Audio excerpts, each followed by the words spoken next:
അധ്യായം 18. ഏറിയ നാൾ കഴിഞ്ഞിട്ട് 3-ാം സംവത്സരത്തിൽ ഏലിയാവിന് യഹോവയുടെ അരുളപ്പാടുണ്ടായി. നീ ചെന്ന് ആഹാബിന് നിന്നെ തന്നെ കാണിക്ക, ഞാൻ ഭൂതലത്തിൽ മഴ പെയ്യിപ്പാൻ പോകുന്നു എന്ന് പറഞ്ഞു. ഏലിയാവ് ആഹാബിന് തന്നെത്താൻ കാണിപ്പാൻ പോയി. ക്ഷാമമോ ശമര്യയിൽ കഠിനമായിരുന്നു. ആകയാൽ ആഹാബ് തന്റെ ഗൃഹവിചാരകനായ ഒബദ്യാവെ ആളയച്ചു വരുത്തി. ഒബദ്യാവോ യഹോവയിങ്കൽ മഹാഭക്തനായിരുന്നു. ഈസേബൽ യഹോവയുടെ പ്രവാചകന്മാരെ കൊല്ലുമ്പോൾ ഓബദ്യാവ് 100 പ്രവാചകന്മാരെ കൂട്ടിക്കൊണ്ടു ചെന്ന് ഓരോ ഗുഹയിൽ 50 പേരായി ഒളിപ്പിച്ച് അപ്പവും വെള്ളവും കൊടുത്തു രക്ഷിച്ചു. ആഹാബ് ഓബദ്യാവോട്, നീ നാട്ടിലുള്ള എല്ലാ നീരുറവകളുടെയും തോടുകളുടെയും അരികത്ത് ചെന്ന് നോക്കുക. പക്ഷേ മൃഗങ്ങൾ എല്ലാം നശിച്ചുപോകാതെ കുതിരകളെയും കോവർ കഴുതകളെയും എങ്കിലും ജീവനോടെ രക്ഷിപ്പാൻ നമുക്ക് പുല്ലു കിട്ടും എന്ന് പറഞ്ഞു. അവർ ദേശത്തുകൂടി സഞ്ചരിക്കേണ്ടതിന് അതിനെ തമ്മിൽ പകുത്തു. ആഹാബ് തനിച്ച് ഒരു വഴിക്ക് പോയി, ഓബദ്യാവ് തനിച്ച് മറ്റൊരു വഴിക്ക് പോയി. ഓബദ്യാവ് വഴിയിലിരിക്കുമ്പോൾ ഏലിയാവ് എതിരേറ്റ് വരുന്നത് കണ്ട് അവനെ അറിഞ്ഞിട്ട് സാഷ്ടാംഗം വീണു. എന്റെ യജമാനനായ ഏലിയാവോ എന്ന് ചോദിച്ചു. അവൻ അവനോട്, അതെ, ഞാൻ തന്നെ.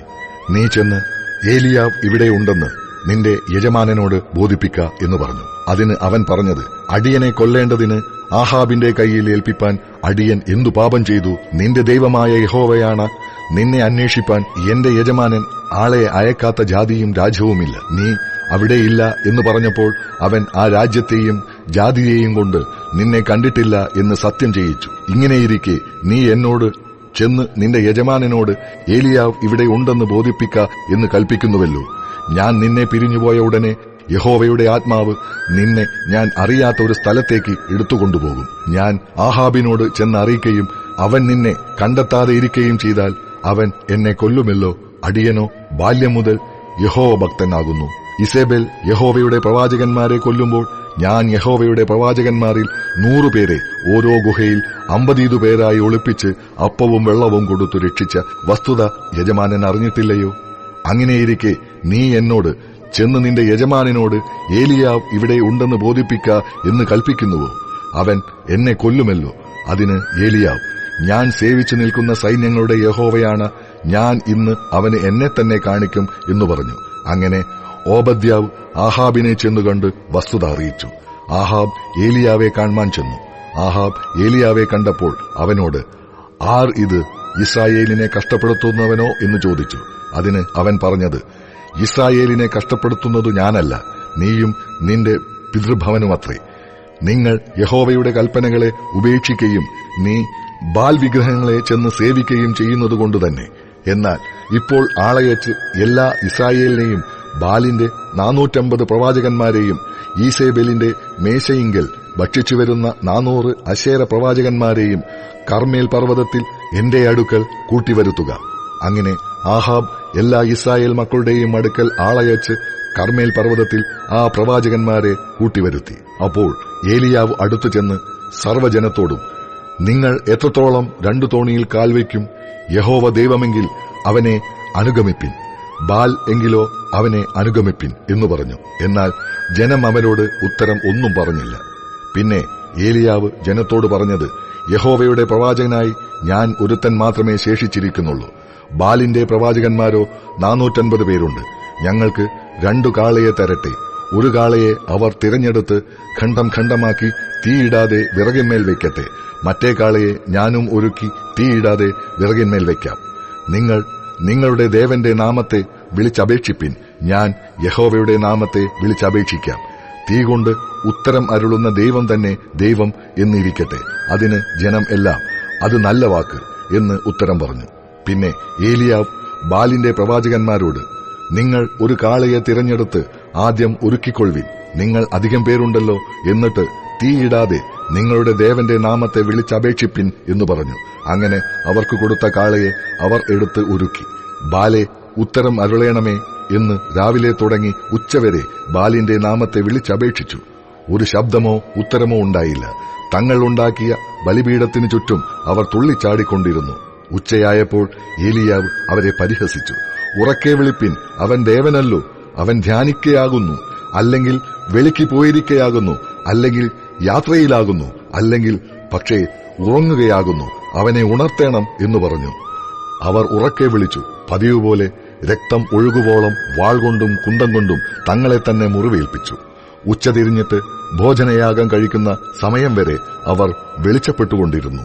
എന്നിട്ടും ഒരു ശബ്ദമോ ഉത്തരമോ ശ്രദ്ധയോ ഉണ്ടായില്ല. അപ്പോൾ ഏലിയാവ്, എന്റെ അടുക്കൽ വരുവിൻ എന്ന് സർവ്വജനത്തോടും പറഞ്ഞു.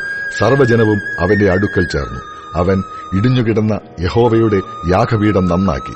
നിനക്ക് ഇസ്രായേൽ എന്നു പേരാകും എന്ന് യഹോവയുടെ അരുളപ്പാട് ലഭിച്ച യാക്കോബിന്റെ പുത്രന്മാരുടെ ഗോത്രസംഖ്യയ്ക്ക് ഒത്തവണ്ണം 12 കല്ലെടുത്തു. കല്ലുകൊണ്ട് യഹോവയുടെ നാമത്തിൽ ഒരു യാഗപീഠം പണിതു.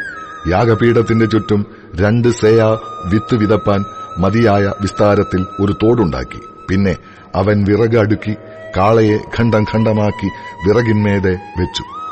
4 തൊട്ടിയിൽ വെള്ളം നിറച്ച് ഹോമയാഗത്തിന്മേലും വിറകിന്മേലും ഒഴുപ്പിൻ എന്ന് പറഞ്ഞു.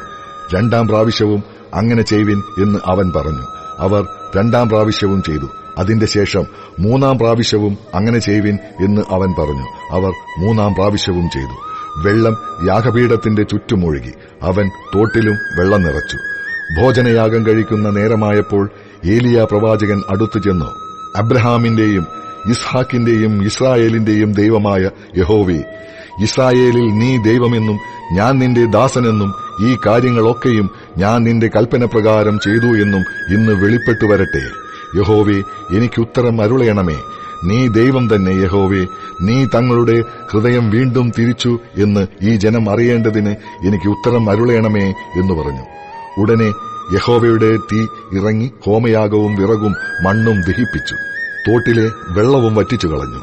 ജനം എല്ലാം അത് കണ്ട് കവിണ്ണു വീണു. യഹോവ തന്നെ ദൈവം, യഹോവ തന്നെ ദൈവം എന്ന് പറഞ്ഞു. ഏലിയാവ് അവരോട്, ബാലിന്റെ പ്രവാചകരെ പിടിപ്പിൻ, അവരിൽ ഒരുത്തനും ചാടിപ്പോകരുത് എന്ന് പറഞ്ഞു. അവർ അവരെ പിടിച്ചു. ഏലിയാവ് അവരെ താഴെ കീശോൻ തോട്ടിനരികെ കൊണ്ടുചെന്നു. അവിടെ വെച്ച് വെട്ടിക്കൊന്നുകളഞ്ഞു. പിന്നെ ഏലിയാവ് ആഹാബിനോട്, നീ ചെന്ന് ഭക്ഷിച്ച് പാനം ചെയ്യുക, വലിയ മഴയുടെ മുഴക്കമുണ്ട് എന്ന് പറഞ്ഞു. ആഹാബ് ഭക്ഷിച്ചു പാനം ചെയ്യേണ്ടതിന് മല കയറിപ്പോയി. ഏലിയാവോ കർമ്മേൽ പർവ്വതത്തിന്റെ മുകളിൽ കയറി നിലത്ത് കുനിഞ്ഞ് മുഖം തന്റെ മുഴങ്കാലുകളുടെ നടുവിൽ വെച്ച് തന്റെ ബാല്യക്കാരനോട്, നീ ചെന്ന് കടലിന് നേരെ നോക്കുക എന്ന് പറഞ്ഞു. അവൻ ചെന്ന് നോക്കിയിട്ട് ഒന്നുമില്ല എന്ന് പറഞ്ഞു. അതിന് അവൻ പിന്നെയും 7 പ്രാവശ്യം ചെല്ലുക എന്ന് പറഞ്ഞു. 7-ാം പ്രാവശ്യമോ അവൻ, ഇതാ കടലിൽ നിന്നും ഒരു മനുഷ്യന്റെ കൈപോലെ ഒരു ചെറിയ മേഘം പൊങ്ങുന്നു എന്ന് പറഞ്ഞു. അതിന് അവൻ, നീ ചെന്ന് ആഹാബിനോട്, മഴ നിന്നെ തടുക്കാതിരിക്കേണ്ടതിന് രഥം പൂട്ടി ഇറങ്ങിപ്പോക എന്ന് ബോധിപ്പിക്ക എന്ന് പറഞ്ഞു. ക്ഷണത്തിൽ ആകാശം മേഘവും കാറ്റും കൊണ്ട് കറുത്ത് വൻമഴ പെയ്തു. ആഹാബ് രഥം കയറി ഇസ്രായേലിലേക്ക് പോയി. എന്നാൽ യഹോവയുടെ കൈ ഏലിയാവിന്മേൽ വന്നു. അവൻ അരമുറുക്കിയും കൊണ്ട് ഇസ്രായേലിൽ എത്തും വരെ ആഹാബിന് മുമ്പായി ഓടി.